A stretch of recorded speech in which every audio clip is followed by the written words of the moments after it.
Hello, everyone. My name is Ayo, and this is my testimony video. So, where do I begin? I think it's important to start at the beginning, or actually, let me start with why I'm making this video. So, for a long time, I would say nearly 10 years, I've felt the impression on me to tell my testimony via video and put it on my YouTube channel. But I've been resistant for many, many reasons. I think one being you're putting your whole story out there and it feels very personal and it feels like something that obviously you could be judged for, that there's shame in. And I don't know, there's a lot behind why I haven't wanted to do this. I've put it off. I felt like maybe eventually I'll do it, but there's not been an urgency to do it at all. And recently, I've just been feeling that impression again. And obviously, being a Christian, I've watched many testimony videos, right? I've seen so many videos and I've found them so profound and so edifying. Um, and so, in me withholding this video for so long, I don't know how I've probably, you know, been misaligned or not being useful in the way God wants me to be.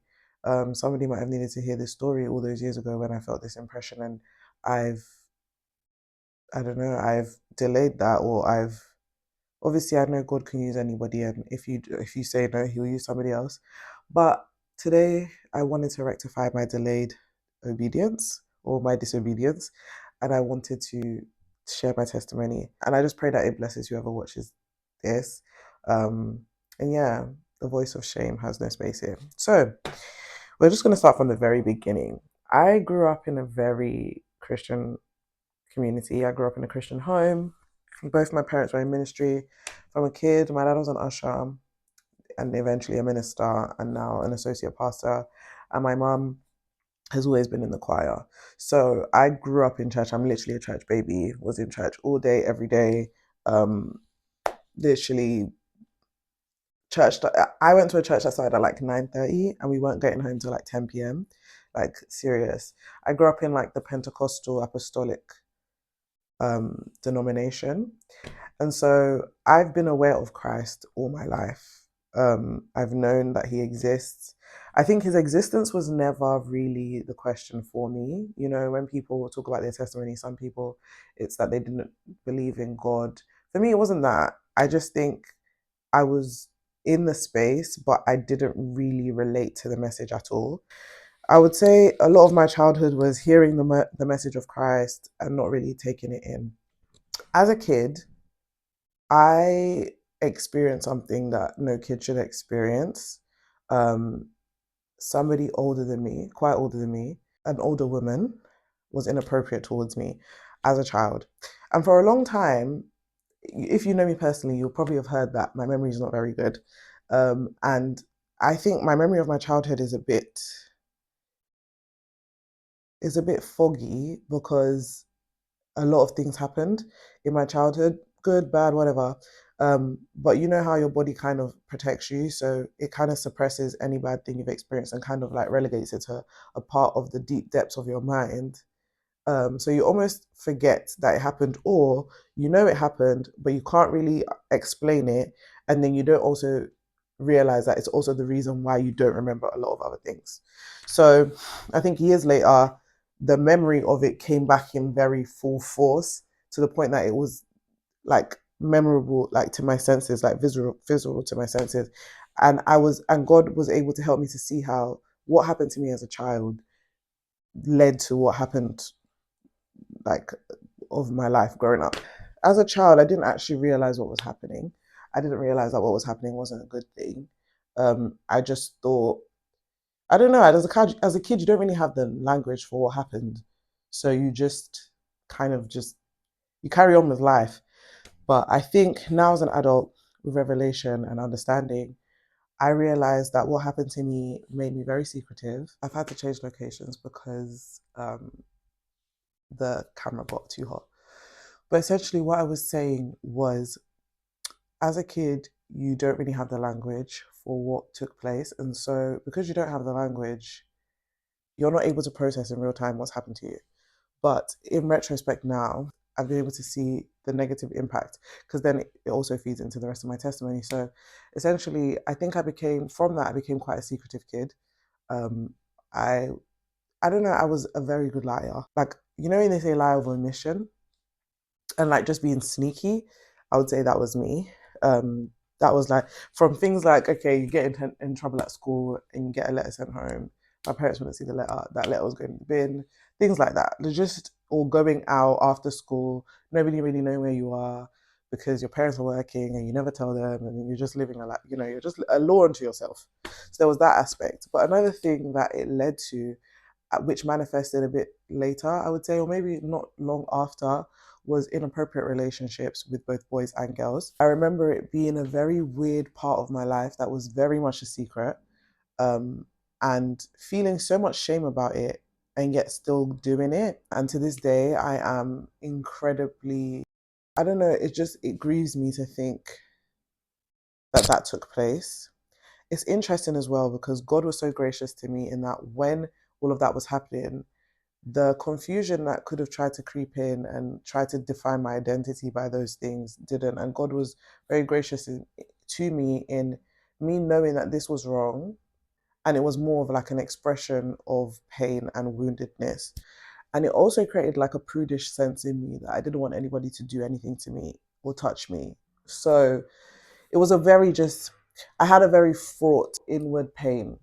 And I think it also manifested in other ways because if you know anything about me as well, I have struggled from young with being uh I would say quite melancholy. I do, I guess, present as quite extroverted and quite joyful and quite bubbly, and that's not a fake part of me. But inwardly, I've always struggled with some forms of I would say some forms of anxiety and sadness, like deep sadness, and I think that manifested from a lot of things. I think feeling unloved as a child, not only because of maybe upbringing and parenting, just I think having a lack of life spoken to you as a kid. I think I was a very sensitive kid. Still, I'm a sensitive person, but as a kid, I was very sensitive, and the lack of like, I would say, life spoken into me, I guess allowed me to believe the lies of the enemy. So I really did believe nobody loved me. And I believed that I was kind of just like what would you say, like a lone ranger in this world. And so I used to be on the outside very bubbly, but in my personal private space, be quite a sad kid. That wasn't like a consistent. I think that would happen in seasons, the sadness, but I just wanted to make sure I included that. And so that was my childhood. Leaning on from that, um, I'm just growing up, still in the same spaces, still hearing about Christ every single Sunday, every single Wednesday, every single Friday, you know, fully in church. But I'm starting to feel, even at this point, a bit of disdain for the things of God. Like, I'd gotten to a place in my mind where the God that I was taught wasn't a God that loved me. He was a God that was angry at me and very disappointed at me. And I always felt like the God I was taught was a God that didn't really care about my happiness. He cared more about just me being almost, I don't know. I was brought up to see God as someone that kind of stripped you of everything and just wanted you to almost be like this subservient person to him, which there is obviously servanthood in following Christ, but yeah, that's another thing to add. So because of that, I think I got to a place which I say a lot when I'm telling my testimony to people, which I know sounds very scary, but it was just the reality. I remember thinking to myself one time in my teenage years, I think it was that everyone's going to hell, so like it's not that deep. Like I wasn't afraid because I was just like everybody's going to be there. It got to that point, and to think that that's where my mind was at as a teenager is so scary now as an adult and a follower of Christ because that is scary. And yeah, I just didn't understand. I really didn't understand what salvation meant. I didn't understand what relationship with Christ meant. I didn't understand any of it. And so, fast forward a little bit to when I was in sixth form, I remember I started to have more deeper relationships with people around me that were older than me, um, and were very like instrumental in shaping my view of God. Because up until that point, a lot of my relationship with God was shaped solely by church, which I think is not negative, but I think I needed more relatable views of Christ, and I needed to see Christ in a more multi-dimensional way, I would say. So I started reading into things. I started watching videos on YouTube. I started like I would say like speaking to my friends who were older than me and had speaking to my friends that were older than me and in the had been in the faith for a while at that point. And so conversations like that really started to, I guess sow seeds of curiosity and maybe a more open heart. Because I think at a point my heart was quite cold and my heart was quite calloused to the things of God. I think on one hand, I think the consistent like going to church every Sunday and it becoming part of your routine, I'd become very just complacent and very just like, yeah, I know this stuff, but whatever kind of thing. And so I get to the age of 17 and I'm in my room. I'm just chilling. If you know anything about me, you know I love a YouTube video. So I'm watching YouTube in my room, watching YouTube on my bed. And I am watching a video and yet I feel like someone is trying to talk to me.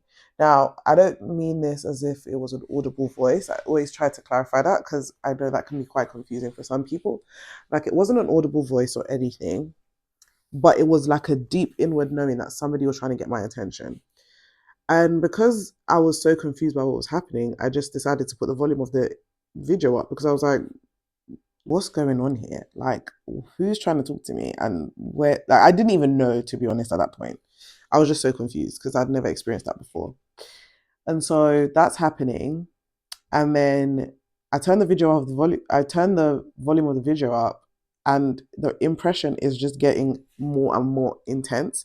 So I'm like, okay, I feel like I'm being prompted to pray here because there's like it's almost like I didn't have any other conclusion except that, which is interesting because at that point I was becoming more interested in the things of faith, but I I don't know I don't know I don't know if I'd planned on getting saved yet at that point, and so I remember that happening and me switching the YouTube video off and just starting to pray and just ask God to come into my life. That for me, I started to say, repent of all my sins and ask for His forgiveness and everything like that. And literally, I felt like something was happening, but then the voice of the enemy came in and was trying to make me doubt that this was even possible and all of these types of things. And so I remember, I believe, going downstairs to my sister, asking her, like, how do you do it? Because she'd been saved at that point. And she was just like, you just have to believe. You have to trust that He wants to give it to you. You have to receive it as yours. So I went back to my room and I started to do that. And I think I also maybe spoke to some of my older brothers in Christ as well. And they encouraged me. Can't remember if that was before or after. And literally in my room that day, God saved my soul. And literally, it was the beginning of such a beautiful journey. I remember growing up, I knew the significance. Like I knew that serving God wasn't something to joke with or pretend about. And so for me, that was such a transformative experience that I can never deny. And it was the beginning of my journey with Christ. Like I would say that was the beginning of a interesting journey because I want to be as transparent as possible and say that even though I got saved 20 that was 2014, so over 10 years ago now, it hasn't been a straightforward line. I have definitely fallen from grace many times, but one thing that has been different from this part of my life compared to that part of my life is God has been faithful. God has lifted me up every single time. The conviction to follow Him has been so strong. I there's no way there's no way you could ever disprove or kind of get me to disbelieve Christ. Like that's one thing that I know for sure because He has made Himself so apparent to me. He has comforted me in times when nobody could comfort me. He has led me and showed me the way and guided me in so many ways, and I can only just be so grateful to Him for that. And so that's essentially my testimony. um the journey with Christ, as I said, has been an interesting one. But as of right now, I plan to post this actually on my 29th birthday. Um, as of right now, God, I'm just so grateful for the woman God has fashioned and formed me into being, and the fact that I did still give my life to Christ at a pretty young age. I wish I gave my life to Christ earlier, but my story wouldn't be my story if that was the case.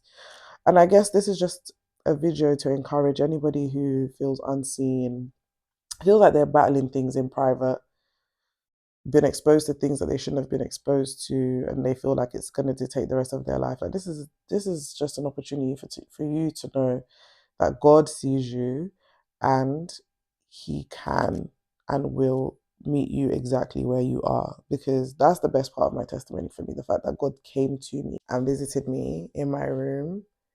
Because I sometimes say this when I give my testimony, that I genuinely believe that if I didn't give my life to Christ then, I don't know when I would have, or if I ever would have. And so I'm just so grateful that He loves all of us so much that He'll meet each and every one of us exactly where we are.